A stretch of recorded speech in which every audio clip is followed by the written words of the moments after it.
निरय वगो पाली में निरय शब्द है, उसमें नरक स्वर्ग नहीं आता। पहले पढ़ो बाद में बोलो, मूर्खे मत हो। लेकिन सनातन धर्म जैसा स्वर्ग नरक नहीं होता। वहां स्वर्ग नरक का शब्द और यहाँ स्वर्ग नरक शब्द में बहुत फर्क है। निरय वगो गाथा नंबर 300 से। अभूतम वादी निरय उपेति यो चापि कर्तवा न करोमीति चाह उभोति ये च सभा भंत्वी निकम्म मनुजा परथम। अभूतवादी निरय उपेत यो चापि कर्तवा न करोमीति चाह अभूति चे पेत्वा सभा भवन्ति नहीं कम्मा पयुना परतम। तो भगवान इस गाथा में कहते हैं कि असत्यवादी नरक में जाता है, जो करके नहीं किया कहता है वह भी नरक जाता है, जाता है। झूठ बोलने वाला और कह जाते हैं, ऐसा भगवान का यहाँ कहना है। ये गाथा में बोलते हैं ये असत्यवादी नरक में जाता है, जो करके नहीं किया करता वह भी नरक में जाता है। तो दंड विधान तो भोगना, इसलिए कभी झूठ मत बोलो।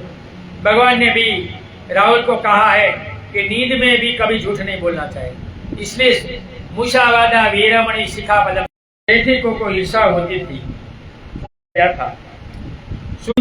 हर शाम जेतवन में आसपास चली जाती थी और प्रातः वहां से वापस नगर लौटती थी। लोगों ने पूछने पर वह जेतवन विहार में रहकर आने की बात कहती थी कि मैं भगवान बुद्ध की कुटी में रुकी और भगवान बुद्ध के साथ मौज मजा करके आई हूँ, ऐसा झूठ बोलती थी। एक दिन तैथिकों ने कुछ गुंडों को उनके मार डालने के लिए प्रेरित किया और उन गुंडों ने एक दिन सुबह जेतवन की ओर लौटते समय सुंदरी को मार दिया और जेतवन के गुंजकुट के पास फूलों से ढककर रख दिया। देखो, साधु संत भी जब इनकी कीर्ति खत्म होती है, दूसरों की कीर्ति बढ़ती है, तो ऐसी ईर्ष्या करते हैं, गलत है। हम देखते हैं सनातन धर्म में भी ज्यादातर गलतियां धर्म के नाम से भी साधु सन्यासी करते हैं, ये गलत है, नहीं होना चाहिए। लेकिन हम क्या करें, कोई पाबंदी नहीं।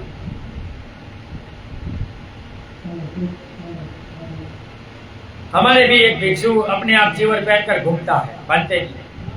आपके सामने जो चीवर फेंका था वो मन पे आएगा निकाल लेता है, मन पे पहन लेता है। हमारे सामने आपने सामने निकाल दिया था ना, लो अभी आपने हाथ को पहन लिया और घूमता है। गुंजकुटी तथागत के शयन कक्ष को कहते हैं। उस कक्ष में भगवान के शील का गंध होता है। दूसरी ओर गृहस्थ हर समय फूलों की माला लिए दूर दूर से भगवान के दर्शन के लिए आते थे। अतः चारों ओर फूलों का ढेर सा लग गया था। वहां से फूलों की सुगंध चारों तरफ फैलती रहती थी।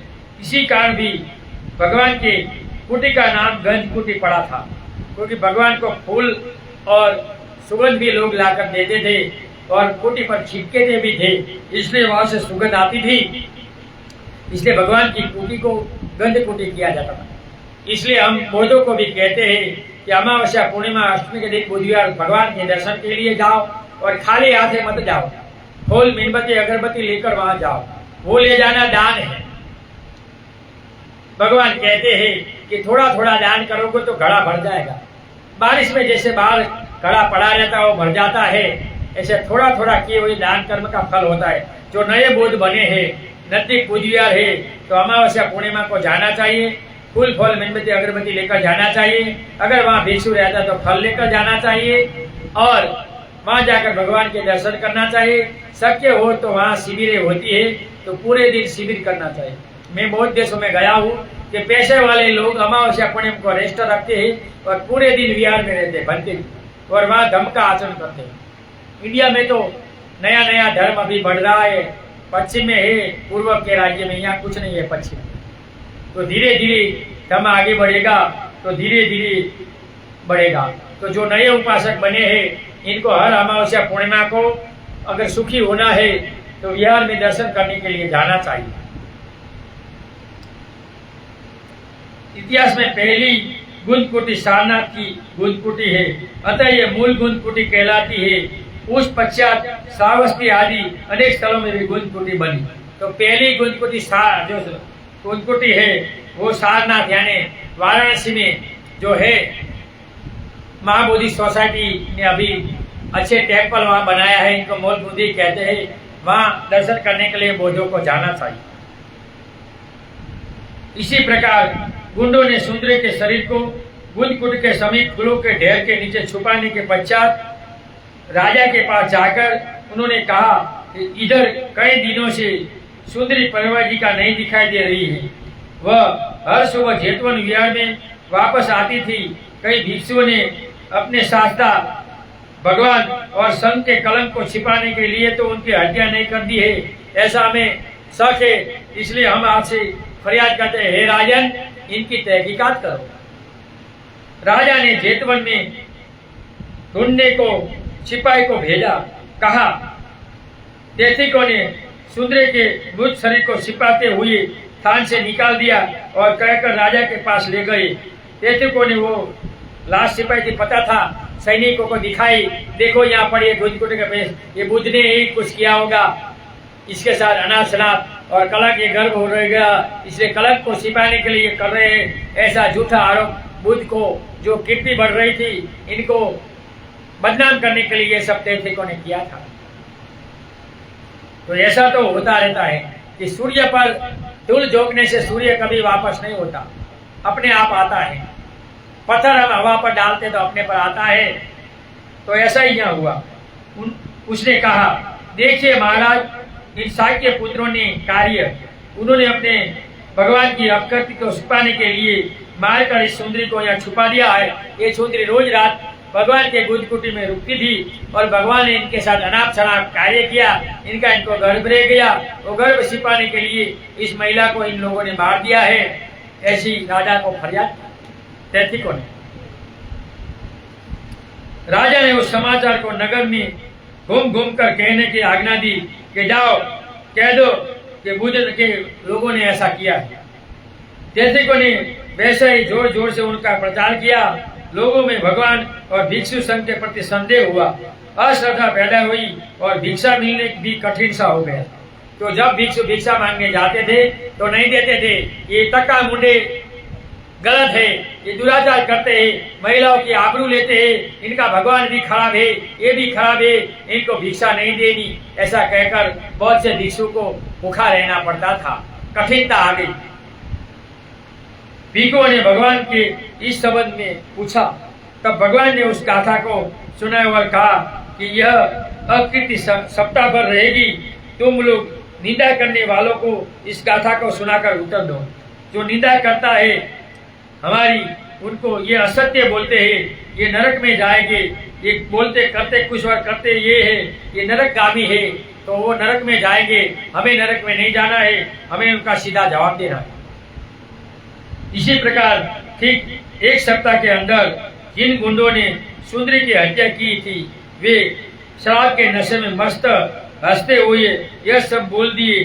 तब राजा ने उस तेथिक को पकड़ाकर गांव में घूम घूम कर उनको यह कहने को कहा कि सुंदरी की हत्या में शाक्य मुनि श्रमणों का दोष नहीं है, हम लोगों ने सुंदरी को गुंडों से मरवाया। इसी प्रकार पुनः भगवान और भिक्षु संघ की कीर्ति में वृद्धि हुई और तेथिकों को कोई पूछने वाला नहीं मिला, जो थी वो भी चली गई। देखो, पैसा देकर गया था, लेकिन गलत काम तो गलत होता है। जो सुपारी ली थी वो सब पीकर पैसे जो बंटवारा करना था, इसमें इनका झगड़ा हो गया और सैनिक सुन गए और पता चल गया कि ये तेथिकों ने पहाड़े पर गुंडों से महिला को मरवाया है बुद्ध की अपकीर्ति करने के लिए। तो राजा ने उन तेथिकों को मुंडन करवाया, उल्टे गधे पर बिठाया और पूरे नगर में किया और नगर से निकाल दिया। ये सब ऐसे लोग हैं। तो तेथिकों की जो कीर्ति थी वो चली गई और भिक्षु और श्रमण भगवान की कीर्ति बढ़ गई। कुछ भगवान तो सही थे। ये काम किया, तेथिकों ने गलत किया और झूठ बोला कि इसने किया है। इसलिए कभी पर किसी पर झूठा आरोप नहीं देना चाहिए और कभी झूठ नहीं बोलना चाहिए। जो उपासक झूठा आरोप मारेगा, कोई गलत आरोप सही लोग पर गलत आरोप करेगा तो उल्टा तुम्हारे पर आएगा, जैसे तेथिकों पर आया। तो वो निरयगामी नरक भोगना पड़ेगा। तो इसलिए नरक के दोष से सही मार्ग पर चलो, गलत मार्ग पर मत चलो, ऐसा भगवान का इस गाथा में कहना था। एक बार जो व्यक्ति गलत रास्ते पर चला जाता है वह लाख प्रयास करने पर भी उस गलत संगति से बाहर नहीं निकल सकता। यदि ऐसा करता है तो वह अपने मित्रों के साथ ही मारा जाता है। जो दूसरे बेगुनाह को मारता है अंत में उनकी बेमौत मृत्यु होती है। इसलिए निर्दोष को कभी सजा नहीं देना चाहिए, निर्दोष की कभी निंदा टिप्पणी नहीं करनी चाहिए और निर्दोष को दंड देना कभी नहीं देना चाहिए। बिना तहकीकात करने कुछ करना गलत है, निरयगामी होगा और भोगना पड़ता है। मैंने बहुत लोग देखे तो निर्दोष को दंड देते हैं, उल्टे उनके घर में बीमारी होती है, धन हानि होती है, कीमत जाती है और बहुत बड़ा नुकसान होता है। इसलिए ये गलत काम कभी नहीं करना चाहिए। जो असत्य का सहारा लेकर झूठ को सच में बदलने की चेष्टा करता है वह अपने मृत्यु तक उनका फल भोगता ही है या फिर नरक में जन्म लेकर कष्ट भोगता है। यह सनातन धर्म है कि सत्य की जीत होती है, असत्य की नहीं। भले ही कुछ समय तक सत्य छिपा रहे लेकिन सदा वह छिपा नहीं रह सकता। इसलिए भगवान कहते हैं कि किसी पर गलत आरोप नहीं निकालना चाहिए और किसी पर गलत आरोप नहीं बढ़ाना चाहिए। हमें झूठ नहीं बोलना चाहिए, झूठ कर इनको छिपाना भी नहीं चाहिए। जो करेगा वो नरक भोगेगा। ये निरय गाथा में भगवान ने ये कहा। यहाँ ये गाथा खत्म हुई, हमारा समय भी खत्म हुआ। हम 8 से 9:15 बजे तक पढ़ेंगे क्योंकि यहाँ ये गर्मी वाले आ जाते हैं, सुनने नहीं देते। क्या करें, ऑनलाइन और सामने सुनने वाले सभी लोगों के लिए हम सुने हुए धम्म का पुण्य अनुमोदित करते हैं। सुने हुए धम्म से आप सभी लोग सुखी हो, निरोगी हो, आपका कल्याण हो, आपका मंगल हो। और समझाने का जितना प्रयास किया इतना किया। इसमें मुझसे कोई गलती हुई हो तो 2 हाथ जोड़कर क्षमा चाहता हूँ। नथि मे शरणम अयम बुद्धो मे शरणम वरम एतेन सच्चवजेनम होतु मे जय मंगलम। नथि मे शरणम अयम धम्मो मे शरणम वरम एतेन सच्चवजेनम होतु मे जय मंगलम। नथि मे शरणम अयम संघो मे शरणम वरम एतेन सच्चवजेनम होतु मे जय मंगलम। नमो बुधाय, नमो धम्माय, नमो संघाय। साधु साधु साधु। सबका मंगल हो, सबका कल्याण हो, सब सुखी हो, सब सुखी हो, सब